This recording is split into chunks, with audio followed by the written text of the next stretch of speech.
News చూద్దాం. జోగులాంబ గద్వాల జిల్లా ఐజలో కట్టకింది తిమ్మప్ప స్వామి ఆలయంలో రథోత్సవ వేడుకలు ఘనంగా నిర్వహించారు. ఉదయాన్నే ఆలయానికి చేరుకున్న భక్తులు స్వామివారికి ప్రత్యేక పూజలు చేశారు.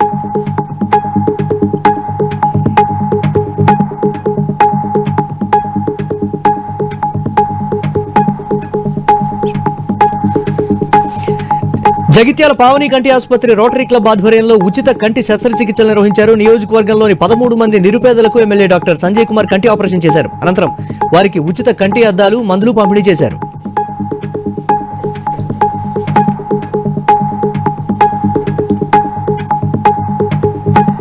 సారథ్యం రాష్ట్ర పర్యటనలో భాగంగా అన్నమయ్య జిల్లా రాయచోటిలో ఏపీ బీజేపీ అధ్యక్షుడు మాధవ్ పర్యటన కొనసాగుతోంది.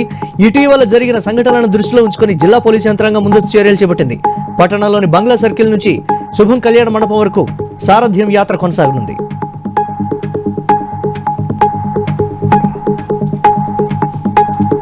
హైదరాబాద్ లో కురుస్తున్న భారీ వర్షాలు ప్రజలకు ఇబ్బందులు లేకుండా తీసుకుంటున్న జాగ్రత్త చర్యలపై జీహెచ్ఎంసీ ప్రధాన కార్యాలయంలో మంత్రి పొన్నం ప్రభాకర్ సమీక్ష నిర్వహించారు. ఈ సమావేశంలో మేయర్ గద్వాల విజయలక్ష్మి, కమిషనర్ కర్ణన్ పాల్గొన్నారు.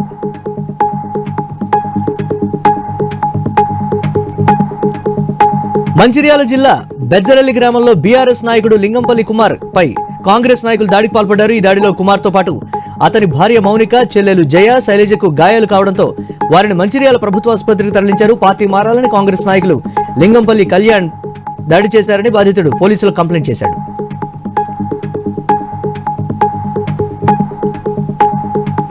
కూటమి పాలనలో సూపర్ 6 ద్వారా ఇచ్చిన హామీలను నెరవేరుస్తున్నామని ఎమ్మెల్యే నిమ్మక జయకృష్ణ తెలిపారు.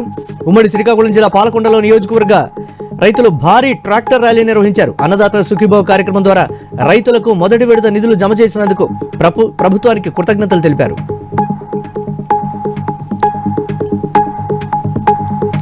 సిద్దిపేట జిల్లాలో కాంగ్రెస్ పార్టీని కొంతమంది సొంత పార్టీ నాయకులే భ్రష్టు పట్టిస్తున్నారని చక్రధర్ గౌడ్ ఆరోపించారు. సిద్దిపేటకు మైనంపల్లికి ఏం సంబంధమని, ఇక్కడికి వచ్చి భూదందాలు, అక్రమాలు చేస్తున్నాడని మండిపడ్డారు. మైనంపల్లి తీరు పట్ల ఉమ్మడి జిల్లా నాయకులు తీవ్ర అసంతృప్తితో ఉన్నారని తెలిపారు.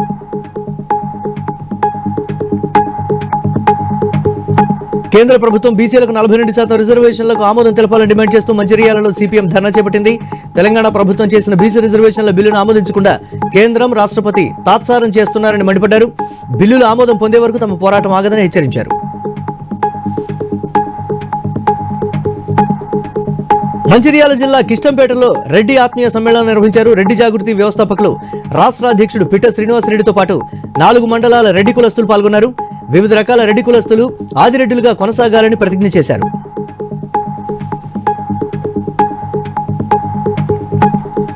సముద్రంలో వేటకు వెళ్లి ప్రమాదవశాత్తు మృతి చెందిన యువకుల కుటుంబ సభ్యులను కావలి ఎమ్మెల్యే దగ్గుమాటి వెంకటకృష్ణారెడ్డి పరామర్శించారు. వేటకు వెళ్లిన వారిలో 2 మృతి చెందడం బాధాకరమన్న ఎమ్మెల్యే ప్రభుత్వం నుంచి ఆర్థిక సాయం చేసేందుకు కృషి చేస్తానని హామీ ఇచ్చారు.